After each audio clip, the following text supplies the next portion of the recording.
What's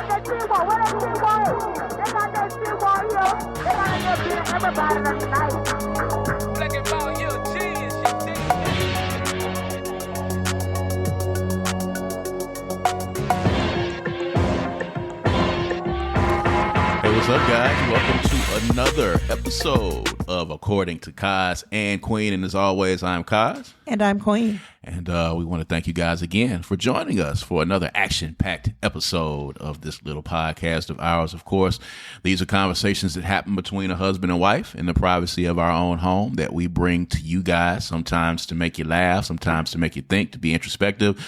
But as always, we want to make sure that we open up the lines of communication between men and women, husbands and wives, friends and lovers, all of those good things. So, of course, we trip ourselves out daily on the conversations that we have here. And, you know, sometimes we disagree on a lot of stuff. So we bring these conversations to you guys. And we want to thank everybody that has been tuning in, all of the new subscribers. Thank you, guys. We are on our way to 1,000 subscribers. So please make sure that you subscribe. All right. Make sure you go to the YouTube page right now. You know what we need you to do. Boom. There it is right there. All right. And if you're listening to us on Spotify, one of the streaming services, you know what it is. YouTube.com/Brad Kamikaze Franklin. All right. It's YouTube.com/Brad Kamikaze Franklin all together. Kamikaze is Kamikaze.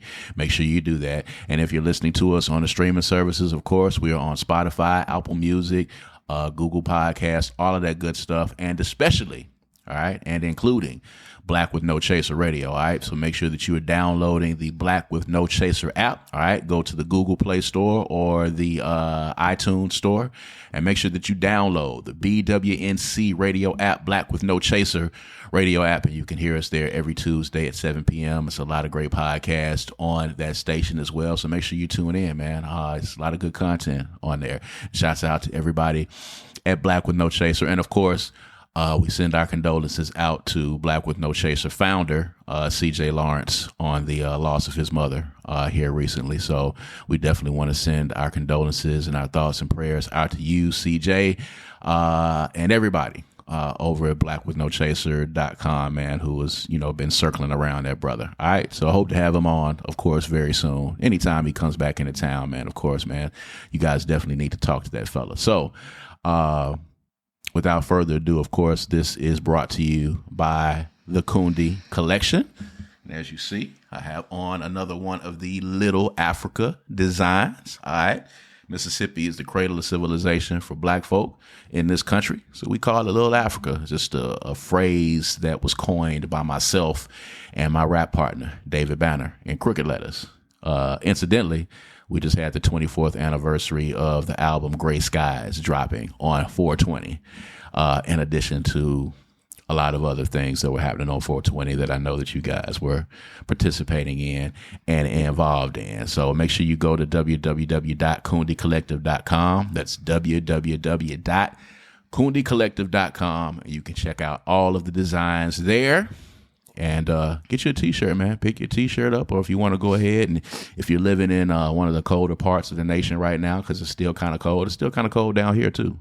A little chilly. So you might want to pick you up a hoodie. All right. So you can pick up a hoodie, a long sleeve T-shirt. We've got a lot of different designs. So make sure that you go and check those out as well. And we're coming to you today, and somebody here is about to have a birthday. Who? Is you. Oh, me. Whose birthday is it? Whose birthday is it? To the man. You gotta watch some more Reno 911. Love that show. So you got a birthday. Yeah. Coming up, as a matter of fact, really soon on May the 1st is your birthday. So since we don't come on until Tuesdays, you know, you will have already celebrated the actual anniversary of your birth. Although, you know, the festivities are not going to begin until the weekend after the 1st, maybe. So they actually already started. Well, okay. Well, because you used to celebrate the entire month. Yep. But as the years have gone along, I went to a week. You went to a week. And then you went to a weekend. Now I'm getting about a day and a half in. Yeah. It used to be some revelry back in the day, y'all. Oh, my, It was a Queen month. There were flyers. Ooh, yes. Itineraries. There was itineraries. It was parties. It was all of that good stuff that Oh, was my God. happening. And Did it big. each year, you were like, you know what? Let's scale it back a little bit.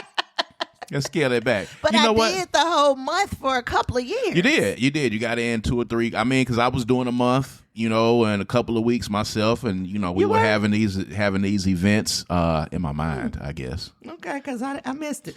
Yeah, I mean, you were there. They weren't official events. You just Okay. didn't really, they were there. But yeah, you came back the next year after a couple of years. It's like, you know what?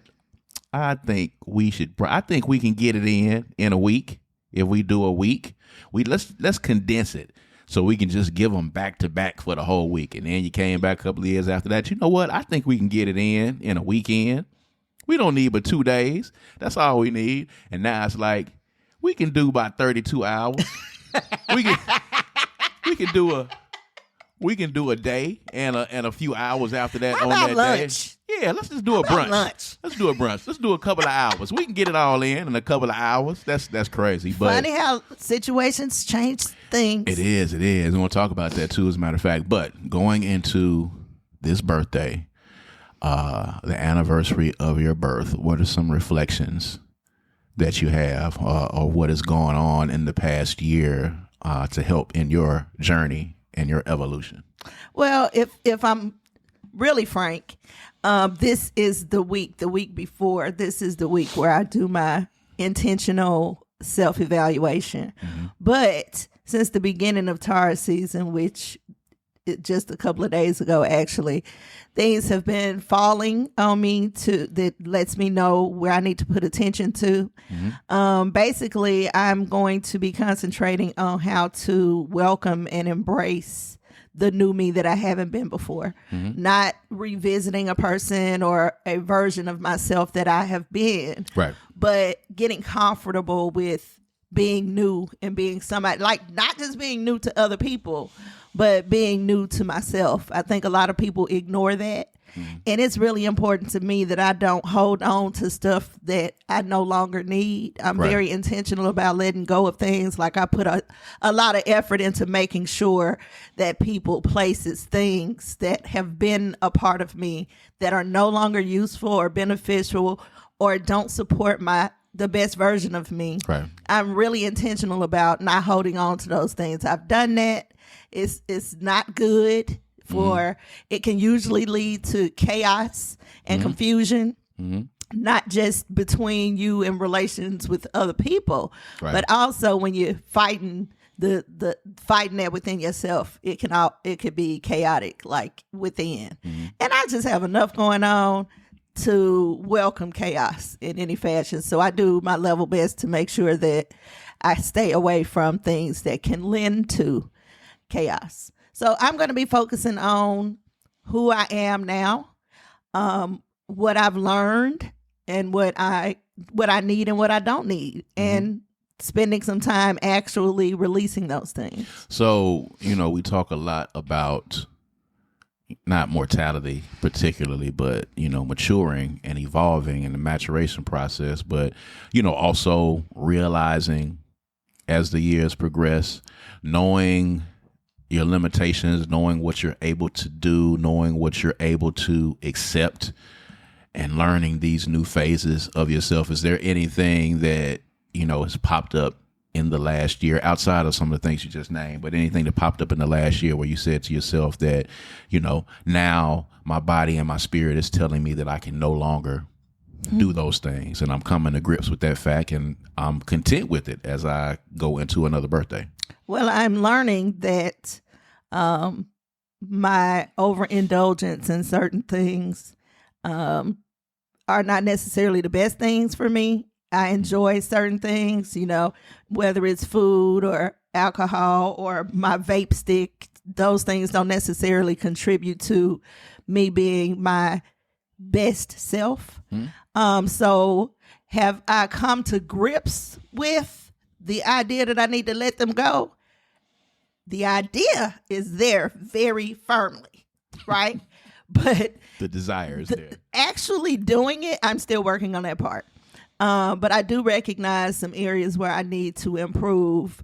I also, in the last year, have been experiencing some things that I went through years ago and thought I grew from. But, when it's time to elevate and go to another level, you usually have to revisit the things that you have already come to grips with to make sure you're good and solid before you go on, because that stuff needs to be together and solid before you get to the next level. So some of those things, insecurities, I've been having some body issues, like I've been feeling not so confident in a lot of areas. And I am going to have to work on that, much like I had to do 10, 15 years ago, and because it shows up in other areas. So I'm doing intentional work to remind myself of who I am. I'm watching things on TV. I know people think this is crazy, but I actually get like a charge, like plugging in a battery of watching certain things on TV. Not Grays. I see you looking all upside my face. I'm not talking about Grays. I'm talking about things like Black Panther, Wakanda Forever. I haven't watched Wakanda Forever, but I did watch the making of it this weekend. And it had me in such awe again at the beauty of us as African descendants, the teamwork, the family, all of that came together to put the movie together. Watching the leaders, the head wardrobe person. I know it's a name for it. Forgive me. I don't know the Just the head exact of wardrobe. name. Okay. Ryan, all of those people who were leading the charge, who carried such a wonderful spirit and energy, reminded me that at one time, I was a leader of certain things, and that feeling, that thing that you carry when you're leading a group or something, that thing, I don't think it's there when you're not actively leading, but it's necessary. So if you're not holding on to that thing, then you kind of miss a step. So even though I'm not like heading a charge of something currently, I need to remember that feeling, because that contributed to my confidence, if that makes sense. And that's how you build your leadership skills too, by the way, by, just going to the next thing and leading the next thing and coming up with the idea for the next thing, which I'm sure you're working on. Yeah, but I don't know if I want to lead anything anymore. That's another thing I got to work out. Okay. Yeah, I'm kind of in a really super chill mode. I almost I love living, I love life, but I don't want to have any attachments. I think I'm getting there, because we talked about what I want to try to do within the next year, and removing myself from a lot of these charges that I have led. Backing out of no longer being involved in the planning for Juneteenth, or no longer being involved with the planning for the Mississippi Black Expo, and actually, like you for TAPS, the thing that is really actually like my baby that I created from infancy, now going into 9 years, like eventually, and having actually had these conversations of, passing on the torch at Jackson Indie Music Week and having some other people to do it. I remember, like in year 3 or 4 of that, I remember Garrett Lee, who was a friend of ours, who was one of the original people that was working with Jackson Indie Music Week. He resigned back in like year 3 or 4. And he said then that,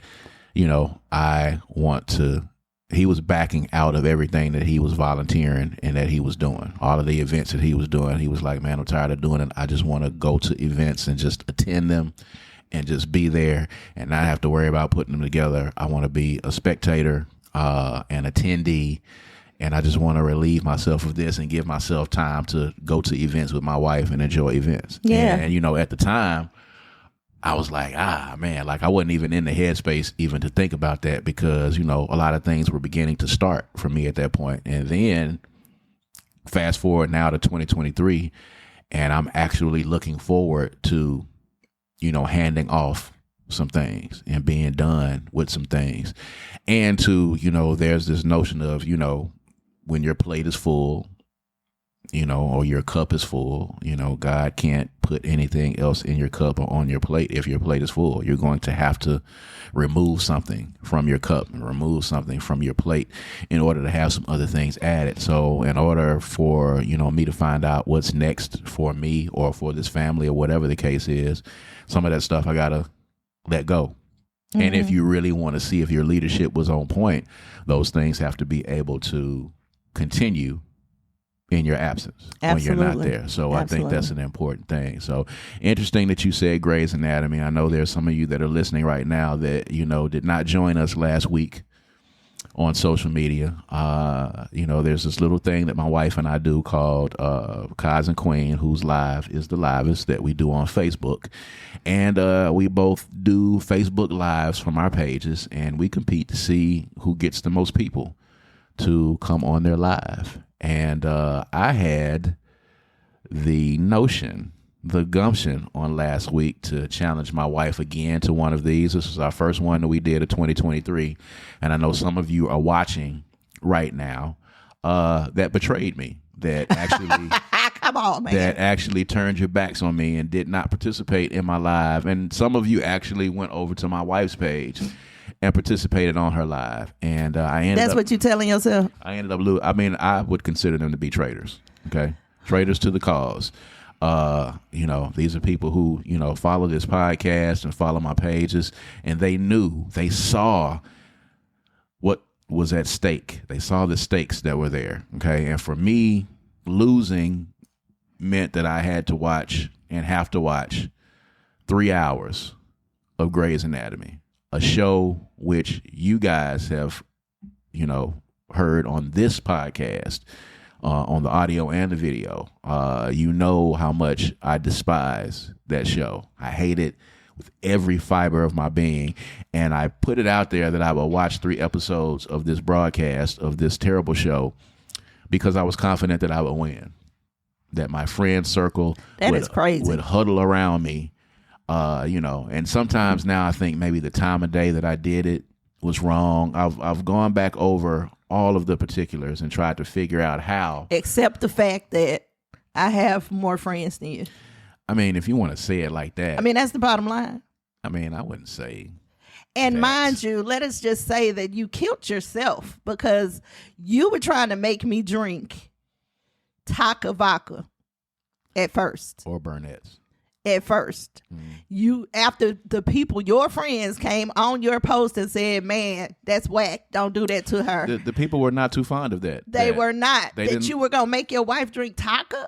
Like that was harsh. I was just putting some stakes on it. But they didn't like it, and half of them came to my page to keep me from having to drink it. That might have been it. Duh.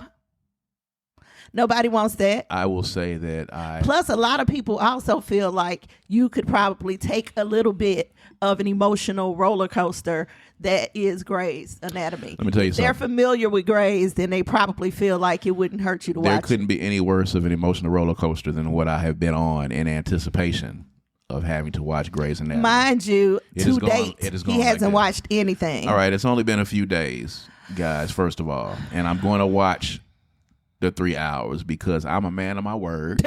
And when I lose what was that? I don't know what that was. That just automatically came out. You are a man of your word. I don't know why that came out like that. Okay, now don't be doing this for the people. No, I'm not. I don't know why that came out. It might have been from a previous comment you made. I don't know. It was delayed reaction. I've never welched on a bet. I never have in my entire life. Well, I'm not ready right now to watch Grey's, and I'm gonna have to watch it with him. So I have to watch it with me. Yes, I do. Why? Baby, trust me. I can film it. Trust me, I gotta watch watching it. No, it ain't about me needing to make sure that you watch it. It's about me being there for your experience. I want to be there for that experience. I can tell you what my experience will be. It will be horrible.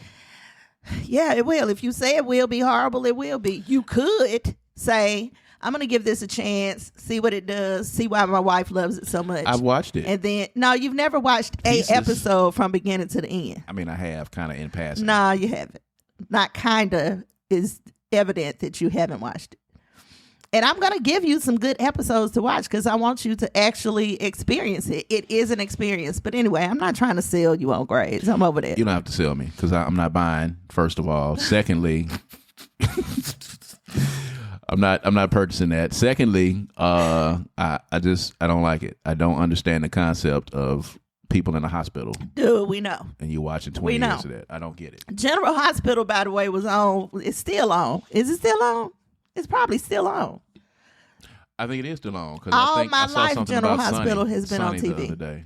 People like hospital shows. ER was on forever. People like hospital shows.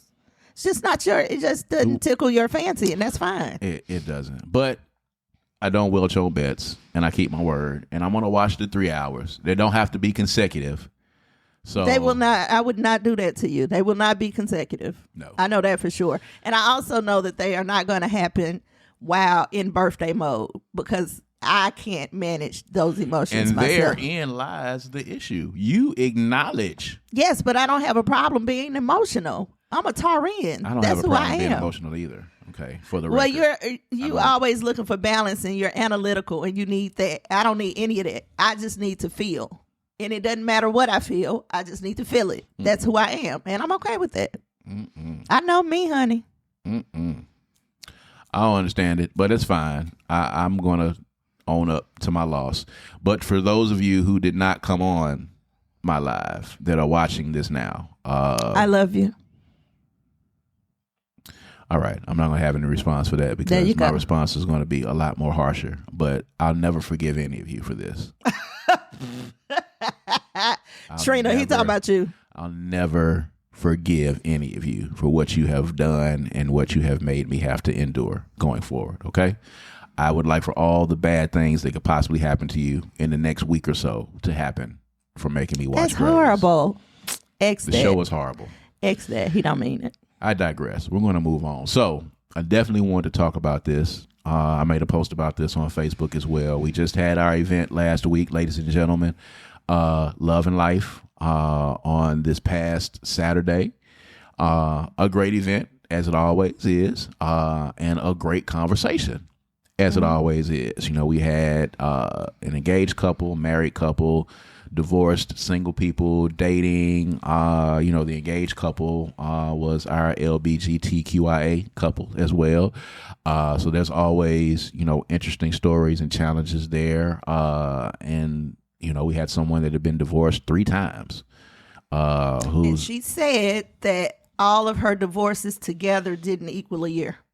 Right. Like the amount of time she spent with each husband. The amount of time that she's been married has been less than a year. And I think a couple altogether. Yeah. 3 marriages. And she said that she's still willing to be married again. That was wild. I'm going to talk about that in 1 second. But if you're listening to us right now, okay, or if you're watching us, of course, if you go to our YouTube page, youtube.com/Brad Kamikaze Franklin, if you go there and look in the live section, because this was live streamed for the world, but you will be able to watch Love and Life 11 in its entirety.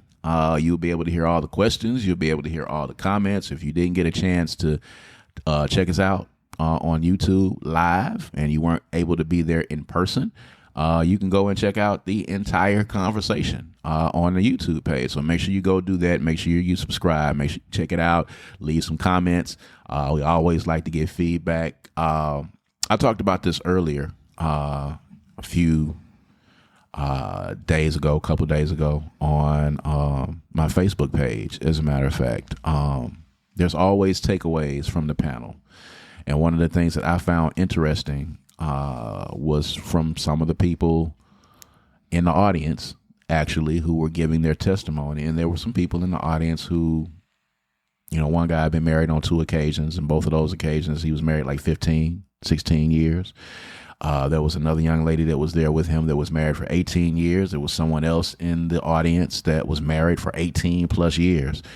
And they got divorces after being together for almost 2 decades. And they got divorces at that point. And I was like, wow. One of the things that stood out to me is like, wow, you're with someone for that long a period of time, that amount of time. What in the world could possibly happen to make you at that point say, okay, I don't want to do this anymore after you've put in that much time. But then in having the conversations, you find out a lot of these people got married in their 20s, early 20s, early on. And I think back to you and I get married, and I think about the fact that I did not get married until I was 39 years old. It was a month away from my 40th birthday. And I realize now that, and me and you have talked about this, that there was no way that if I'd have got married in my 20s or even my 30s, in my mid 30s, probably wouldn't have lasted 2 years. Why do you say that? Because I wasn't ready. Wasn't marriage material. I mean, you know the story about, you know, me being with my son's mom and getting the ultimatum about, you know, you got to either marry me or you got to get out. And I was gone before she got to the end of that sentence. I had packed up. I was out. Just because of the ultimatum. Just because of the ultimatum. But of course, because I'm a man of my word, I don't welch on my bets. I don't lie or I fake the funk. If that's the ultimatum, I'm not ready to get married. You knew you weren't ready. I knew I wasn't ready. So, you know, I might as well just go ahead. I'm not finna beat around the bush or try to string you along.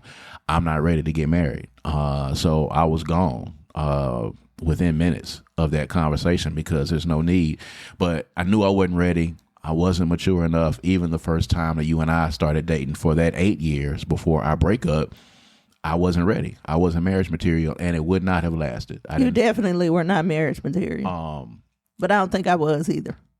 I don't think that I was in, you know, I didn't know myself, and I didn't have the patience or the time or the compassion to know anybody else at that time during my 20s and my 30s. And I was doing music. I was, you know, that's what it was. I was in the world. You know what I'm saying? I was in the world. So I was living, you know, a rock star. I want to be rock star lifestyle. So I was not ready. But I always knew that when I got married, I only wanted to be married once. I wanted to be married to that person until death. And I wanted to be ready to do it. And that's actually what happened at the end of the day. But in hearing that, and you knowing those folks and hearing those testimonies, the one person that said that she was married to the pastor for 18 years, and he walked in the house one day and said, God told me that you're no longer my wife. Like, wow. After that amount of time. And then I think about their age, because when they got divorced, now they're in their 40s as opposed to what we would be if we went 18, 19, 20 years. But why do you think that is, though? I mean, you know, this is a case-by-case situation. It is. So we don't really know what happened with this particular couple. I think what you're saying is that people who get married in the, you know, younger, that they don't have a chance to know each other. But I don't necessarily agree with that. I'm also saying if you're going to last that long, why get divorced if you've been there that long? Because you ain't happy. I mean, yeah. That's enough for some people. Yeah. But I think that what happens is they stop doing the work within the marriage, and it becomes like a habitual thing, familiar. They do the same thing all the time. And I cannot see how that would work. Love is a beautiful thing, but marriage is not just about love. It's about honor, respect, admiration, building, growth. That's where the problem comes in. Mm-hmm. If you're not growing together, there's going to be a problem. And what I generally see is that one person ends up growing in one direction and another person grows in another direction, or one person steadily grows and another person does not grow at all. Mm-hmm. So the object is to make sure that you stay on the same page and that growth is happening. Communication is happening. When you start getting to the point, we do this all the time. Mm-hmm. When you get to the point to where you feel disconnected, if I feel like I'm not disconnected with you, I will sit you down and say, listen, I don't feel like we're connected. Right. If we go 2 or 3 weeks and we snapping at each other, or everything I say getting on his nerves, or everything he say getting on my nerves, we sit down and go, look, something is wrong here. We're not communicating. I'm not feeling you. You're not feeling me. Whatever. We need a date night. We need a trip. We need to put some energy into what we're doing, and we need to have a conversation. And we have very candid conversations, even though they are hard. Lord knows they are hard. Oh, man. Even though they are hard, they're hard to hear and they're hard to say. But because we believe in what we've built and we believe in each other individually and collectively, we have to have those hard conversations. So I think that prevents us, and I'm hopeful and I pray that prevents us from one day waking up and not knowing the person that we're laying next to. Mm-hmm. And I think that happens often in marriages that don't work. I've seen people in marriages where one person is doing all the work. Oh, yeah. And it never works out because it takes two. When y'all got married, y'all became a union. That means two parts. One person cannot do all the work. And I've seen marriages last way, way beyond they should. The expiration date has already happened and they stay there for whatever reason. The church, the family, they got kids, whatever reason, money tied in together, whatever the reason is, they stay there. And that lends to cheating, resentment, lack of fullness of life on both parts. So it's really just better to do the work. Yeah. So, and that's a lot too. We've been intentional about taking trips when there's a need to. And we've gotten to the point to where, I don't mean to cut you off, but I don't want to miss it. We've gotten to the point to where this used to be difficult for us, where we will stop everything. Everything stops. And this becomes the priority. So if we are in a situation where we know that something's going on, okay, we pulling our phones and looking at schedules. Can you do this weekend? Can you do this weekend? Can you take off? Do you have to do that? Because it's that much of a priority. I don't know that a lot of couples make it a priority when it's the priority. There was somebody that commented on the post that I put up on Facebook that said that, he and his wife were together for 20 years and they ended up getting divorced. And they're still friends, and he said they're still single, but he said they had separate schedules for work. They had opposing schedules for work. The schedules were not off, and they never really got them on. And then after a while, it just became about who's going to be at home to take care of the kids. Let's figure out the schedule for that. And I asked him, I was like, was there ever an instance where y'all sat down and said, I've got to figure out how to get us on the same schedule, or if necessary, I've got to find a job where we can be on the same schedule. And I didn't get a response back from him on that, but it's that serious. It is for some people. For some people, but for us, we will adjust schedules. You know what I'm saying? With you being an entrepreneur, me going back into the office now, sometimes schedules don't line up, but, even so much as, we've had the conversations about, when I come home from work, instead of going to the gym in the evenings, trying to get myself up in the morning and push through, 4:30 in the morning, going to work out before work, because it's important to me to be able to come home and be able to have time to sit and not come right home and have to get into other stuff. Because I can come home, go to the gym, take an hour in the gym, and then take 20 minutes on each end to get ready and come back in. And by that time, it's already, 7:30. And then you sit down, and then by the time we eat, and then, I'm ready to lay it down. Yeah. Fast. So you do that for a couple of months in a row, and then you completely build that distance in between.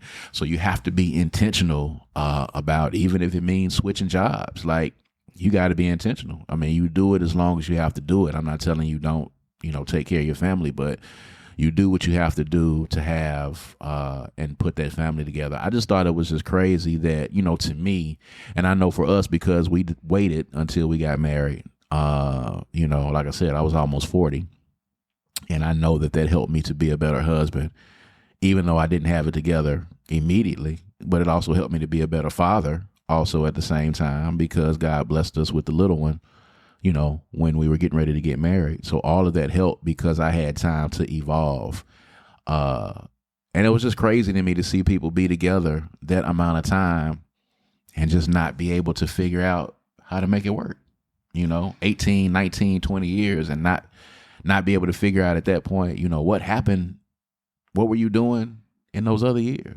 I mean, from the outside looking in, it's that simple. But when you're on the inside of it, I'm sure it's not as cut and dry as all that. I mean, there's abuse is there. I know, the classic line of, waiting until the kids get grown type thing. I know some people who did that and they had to wait until the kids got grown and out of the house because they didn't want them involved in what was happening. And then they got a divorce. But even then, in that time, you have time to try to attempt to work things out.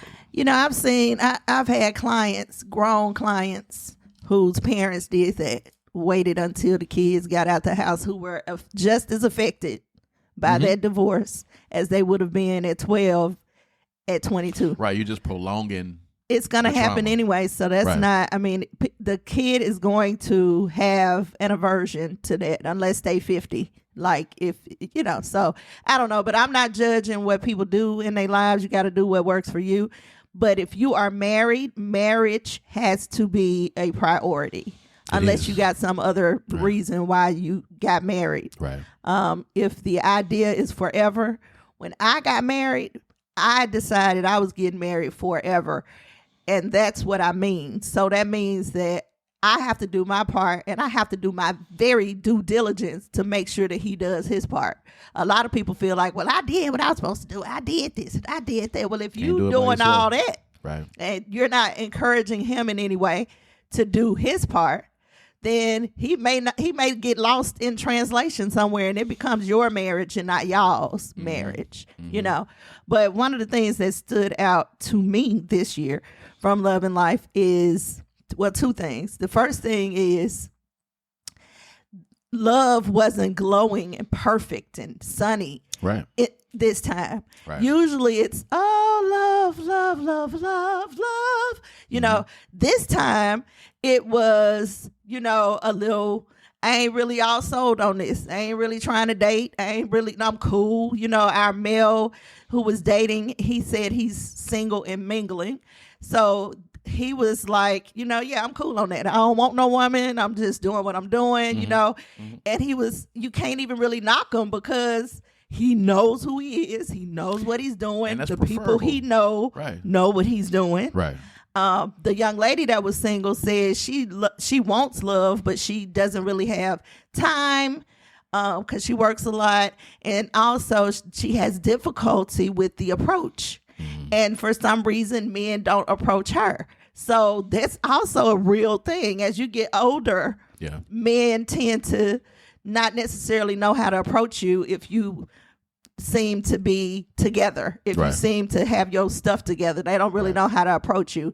With her not being an approacher herself, well, now she got difficulty. Then we had the one who was married the 3 times. Then we had the engaged couple who they had a break, which brings me to my second point. But they had a break and she asked for the break because she felt like she was holding her partner back. Yeah, that was something. It was sad to a point because it was an emotional moment. Yeah. And I even felt it because this was a woman admitting that she has never felt like she was good enough. She has gone in every situation feeling like she was not good enough. Cry again. It was crazy, which, it came from, I guess her kid's father or those previous relationships. She had been in an abusive relationship that robbed her of her selfness. So imagine going into every relationship you go into thinking that you're not good enough. And then getting to the point where you feel like you're doing the other person a favor by sabotaging and she sabotaged the relationship, which I also thought was crazy. There was not a conversation where she said, I feel like I'm holding you back. I want to break up with you and let you go. She sabotaged the relationship and purposely tried to run the other person off instead of having that conversation, and it worked. I don't know that she knew she was sabotaging it. I think subconsciously she was sabotaging it. Maybe she knows now that she was self-sabotaging.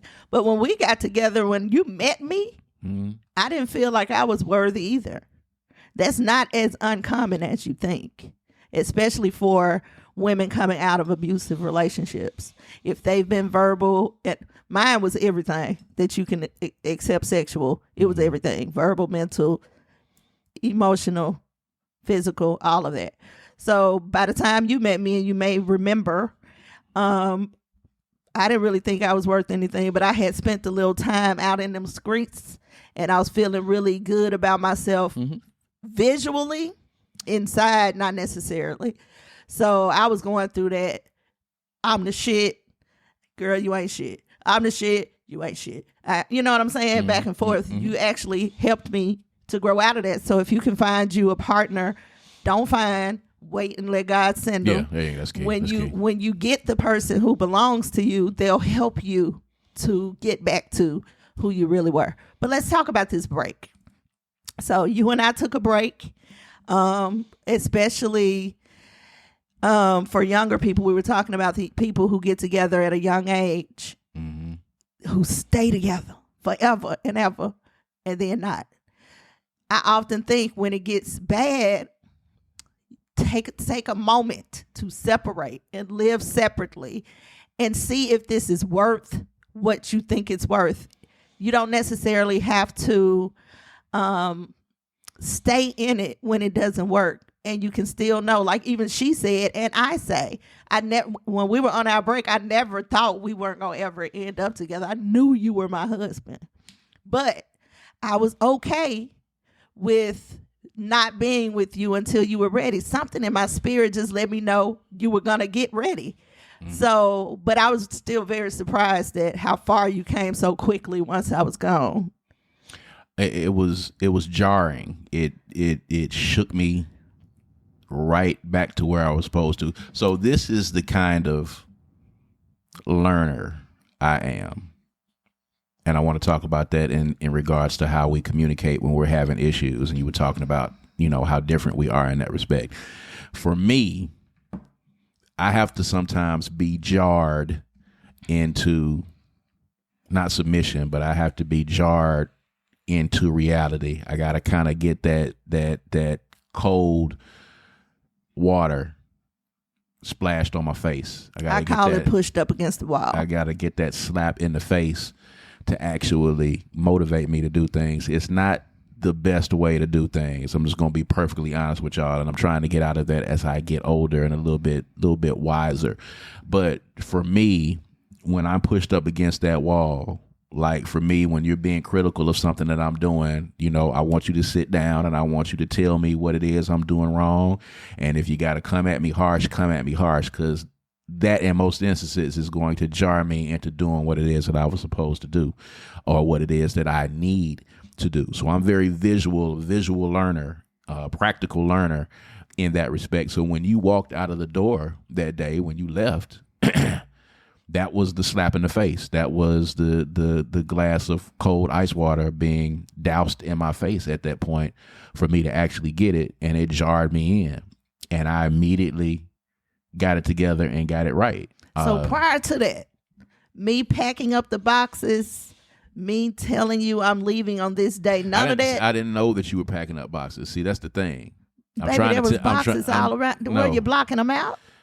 No, I'm telling you, the day that I walked in, and this might be a revelation for you guys, the day that I walked in the house and you were leaving and they were coming downstairs with your mattress, that was completely new to me. That was out of left field. I didn't see any of the boxes. I didn't see any of that. Are you kidding? No, I'm not kidding.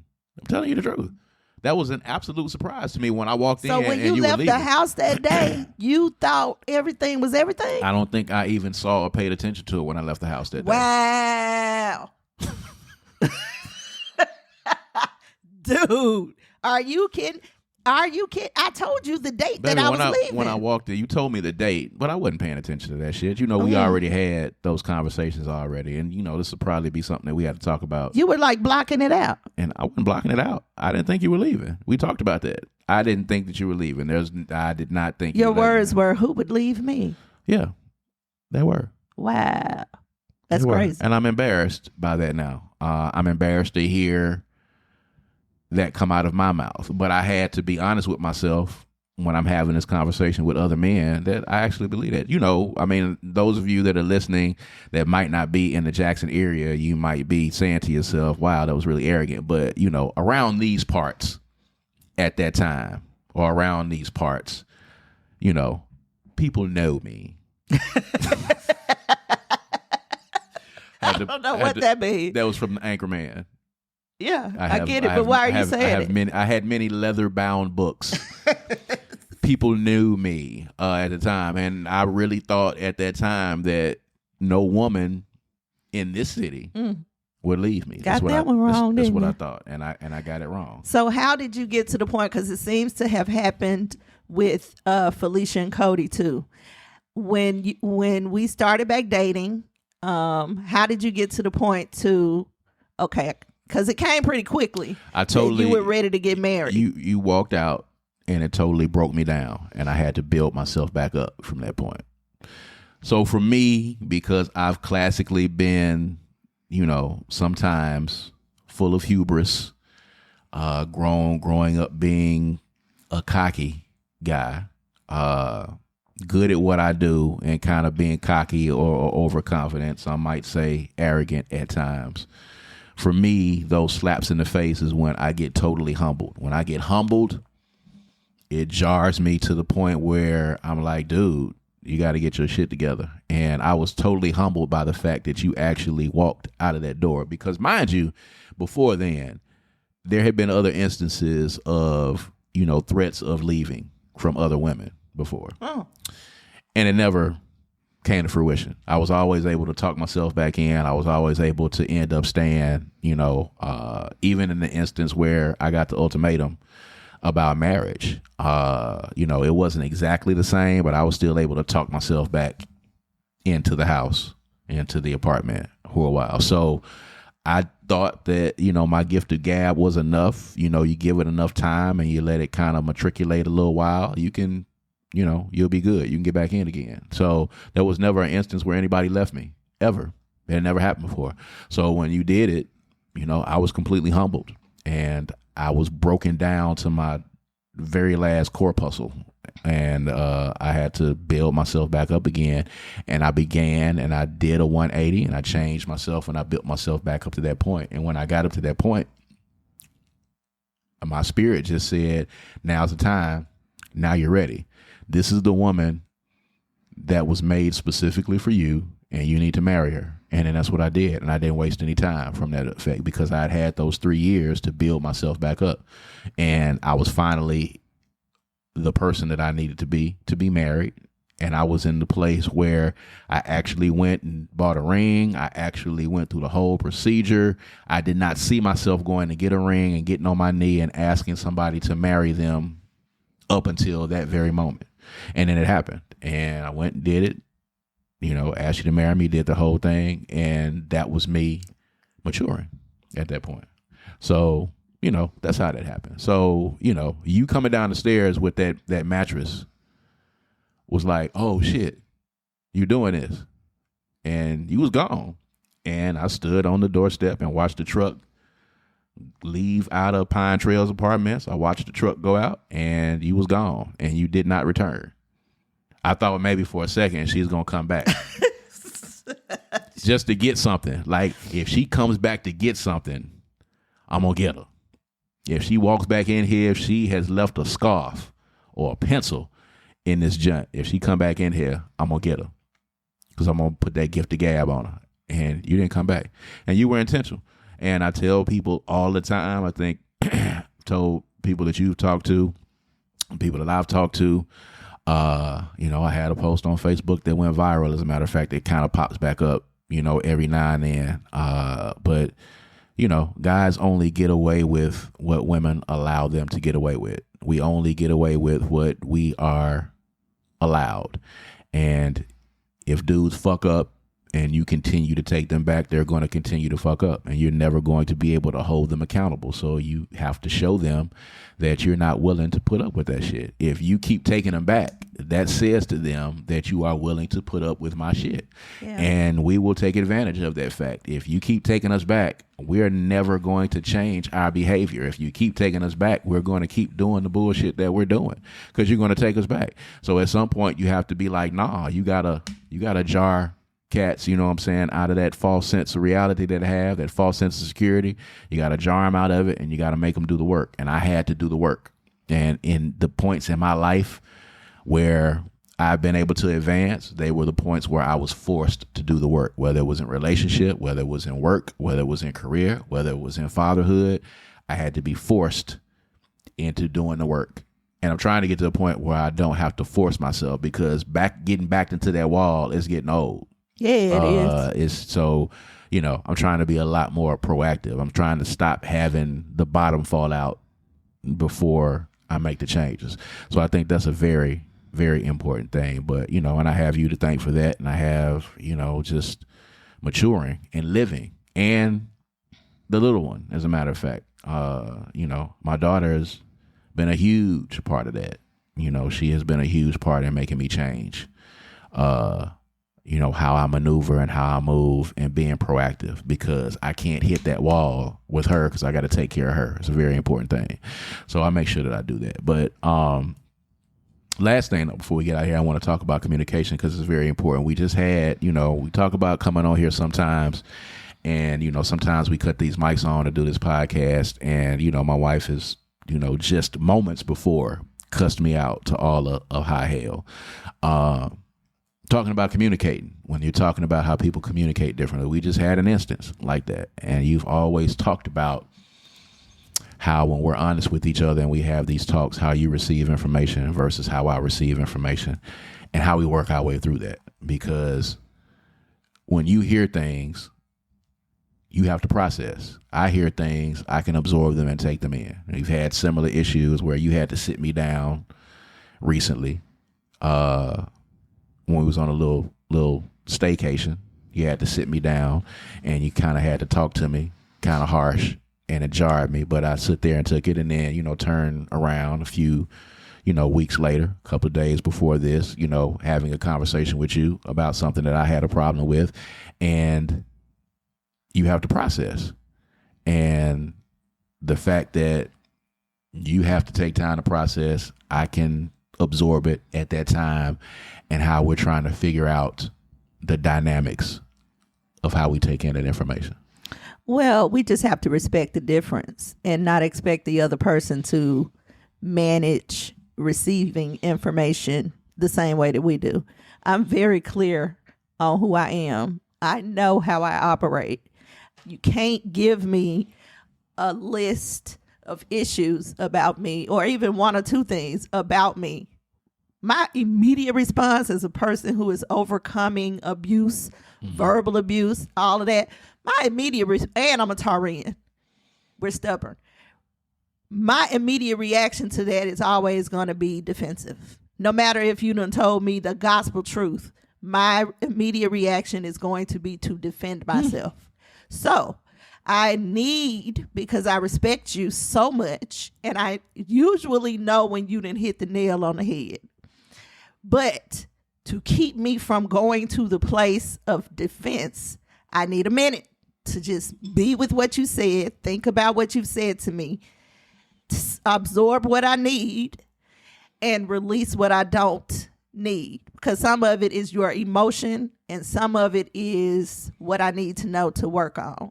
So I need a minute. I need to get away from you, and I need to be able to just sit for a second and just process it. You are absolutely different. You're processing as you're hearing me talk. That's fine for you, but I don't operate that way. So you expecting me to be able to do that, or taking offense when I need to step away, is not helpful or useful for our communication process. So it's a matter of learning, guys, how your mate communicates, and not giving them what you think that they need, but giving them what they need to make it through. Because we've had the back and forth, and I absolutely hated the fact that you have to get up and leave. You took it offensively. You feel Yeah. like I'm doing something. I'm not allowing you to speak, or I'm not. Right. I like to handle things, and I like to do this in any line of something that I'm doing. I like to take care of stuff right then. We got an issue. Let's talk about it now. And you know me, because we talked about this. Once we talk about it and I leave the room, it's over with. Like, I don't even really expect to even broach on it anymore. Let's talk it out and let's be done with it. And let's move on to the next thing. So I've always had a problem with the fact that when we have these discussions or arguments or, come to Jesus or whatever you want to call it, that you've always had to get up and leave. And sometimes you've had to leave the front of the house or go outside or take a drive around the neighborhood. And that used to really infuriate me, because now what you've done is you have prolonged us getting to the end of this. I understand so that. Now I got to wait an hour for you to come back for us to finish this discussion, and I would have liked to have finished the discussion then, so that I could be moving on to something else now. So now I got to move on and do something else. I got to go in here and nail some shit, or I got to go in here and email some shit, or I got to go in here and make some shit, and I got to wait for you to come back to have this discussion. But you have to learn how your mate processes, and you have to information respect it and communicate, not just and you have know to respect it. You have to respect it. You have to respect that that's who I am and that I'm different from you, because I could stay and have that conversation with you, but it's not going to be beneficial, because everything you hear is going to be from anger and frustration. It's not going to be from me processing or understanding what you've said, because I'm still in defense mode. So now I'm raising my voice. I'm yelling. I'm screaming. My blood pressure is raised. I'm about to pass out. I got heart palpitations. Like, it's just not going to be good. So you're not going to get to the end or any resolve whether I stay or leave. So the best thing to do to avoid being loud and having all this extra stuff is just let me go do what I got to do and come back and say, okay, now here's what I have in response to it. Because I'm going to hear you out. I'm going to hear you out, and I'm not going to, get into it. But once I hear you out and I say, okay, let me go. And then I go and I come back, we can have a whole conversation.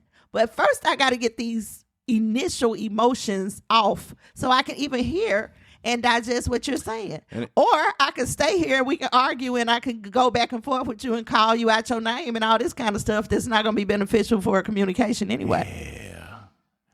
And there was a time where I would have, where I preferred that and was like, well, we too old for that. Yeah. So it got to the point where, okay, let's figure out the best way to do it. And still now to this day, it still kind of jars me a little bit, for me to speak my piece and then you get up and walk out and slam the door and then you're gone. But then, an hour later you come back and then we have the conversation and you're calm and we can get past the conversation.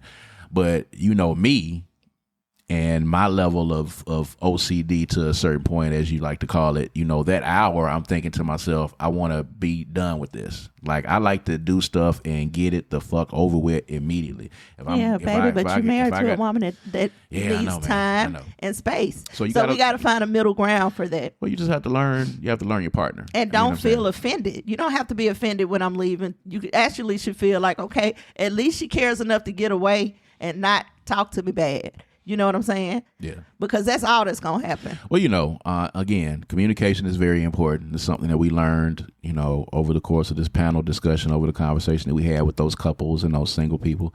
Communication is very important. Knowing your partner is very important. Respecting your partner. You know what I'm saying? Giving your partner what they need. And, most of all, working on your marriage or relationship together. One person can't be the person that's doing all of the work, and that, I think, at the end of the day is what marks successful marriages. So, I always appreciate the information. We'll probably touch on a little bit more of this in a few upcoming episodes, because there was a lot of dynamics going on in that room and a lot of stuff that was happening that I definitely want to touch on, that, might be of some help to you guys. Of course, we'll probably talk about it, in bed, and we'll probably bring it to you guys. But at any rate, we appreciate you guys for tuning in. Of course, make sure you continue to follow us on social media. Make sure that you are like and subscribe the YouTube page. All right, and you can go and you can see Love and Life 11. It's up on the YouTube page right now under the live section. You go in and you'll be able to see these conversations that we're talking about here. And if you see something that you like and you want to talk about, if you've got a question or comment about something that you see in the panel, hit us up on Facebook, according to Kaz and Queen, or on Instagram, Kaz and Queen, Twitter, Kaz and Queen. Make sure you do that, all right? And keep staying in tune and in touch. And we're going to keep bringing you these bangers that we bring you every week on the podcast. All right. So, as always, I'm Kaz. And I'm Queen. See you guys next time. All right. Peace.